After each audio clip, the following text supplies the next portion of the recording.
बलूचिस्तान के झंडे के ऊपर भारत सरकार ने क्या फैसला किया है? पाकिस्तान के बाद अब आईएमएफ ने बांग्लादेश के लिए क्या घोषणा कर दी है? उसके बाद यूनाइटेड नेशन सिक्योरिटी काउंसिल में आज भारत का कौन सा टेस्ट होने वाला है? साथ ही में टर्की के ऊपर क्या एक्शन लिया गया है? इसके साथ और भी कई सारी इंपॉर्टेंट अपडेट्स निकल कर आ रही हैं, जो आपको मेन स्ट्रीम के मीडिया चैनल्स के ऊपर देखने को नहीं मिलेंगी। इसलिए इस वीडियो को एंड तक जरूर देखिएगा। सबसे पहली न्यूज निकल कर आ रही है भारत पाकिस्तान को लेकर। न्यूज निकल कर आ रही है कि सेंट्रल कंज्यूमर प्रोटेक्शन अथॉरिटी ने देश की लैंडिंग ई कॉमर्स प्लेटफॉर्म्स के लिए एक नोटिस जारी किया है, जिसमें इन सब से कहा गया है कि ये सारे प्लेटफॉर्म आज के बाद पाकिस्तान के फ्लैग या फिर ऐसी मर्चेंटाइज जिसके ऊपर पाकिस्तान का फ्लैग बना होगा, वो ये अपने प्लेटफॉर्म के ऊपर बिल्कुल भी सेल नहीं करेंगे। दरअसल पाकिस्तान का फ्लैग हो गया, पाकिस्तान के झंडे वाले मग्स या फिर पाकिस्तान के झंडे वाले टी शर्ट, ये सारे प्रोडक्ट्स भारत के अंदर काफी ज्यादा बिका करते थे। इन्हीं के ऊपर रोक लगाने का फैसला किया गया है। इसकी जानकारी देते हुए देश के food and consumer affair minister Prahlad Joshi ने Amazon India, Flipkart, UBI India, it's the flag company और द फ्लैग कॉरपोरेशन, यह सब ई कॉमर्स प्लेटफॉर्म्स हैं जिनके ऊपर पाकिस्तान का फ्लैग और ऐसी मर्चेंटाइज और प्रोडक्ट सेल किए जा रहे थे जिनके ऊपर पाकिस्तान का झंडा बना हुआ था।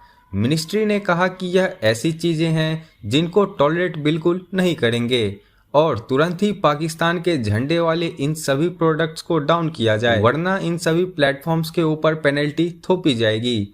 नेक्स्ट अपडेट आ रही है भारत और टर्की को लेकर। पहलगाम हमले के बाद भारत पाकिस्तान मिलिट्री कॉन्फ्लिक्ट्स में पाकिस्तान का साथ देने के लिए भारत के लोग टर्की और अजरबैजान से काफी नाराज चल रहे हैं। इस समय पूरे देश के अंदर टर्की और अजरबैजान को बायकॉट करने की मांग की जा रही है। भारत के कई सारे ट्रेडर्स, स्पेशली जो टर्की से एप्पल्स, मार्बल्स और स्टोन इंपोर्ट करते थे, उन्होंने टर्की को नए ऑर्डर्स प्लेस करना पूरी तरह से बंद कर दिया है।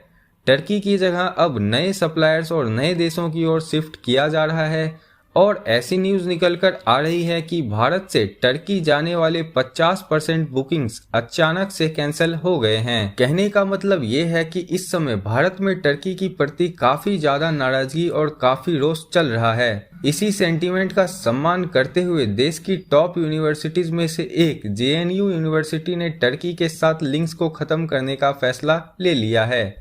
दरअसल जवाहरलाल यूनिवर्सिटी यानी कि जेएनयू ने इसी साल के स्टार्टिंग में टर्की की इनोनो यूनिवर्सिटी और टर्की के साथ academic memorandum of understanding sign किया था।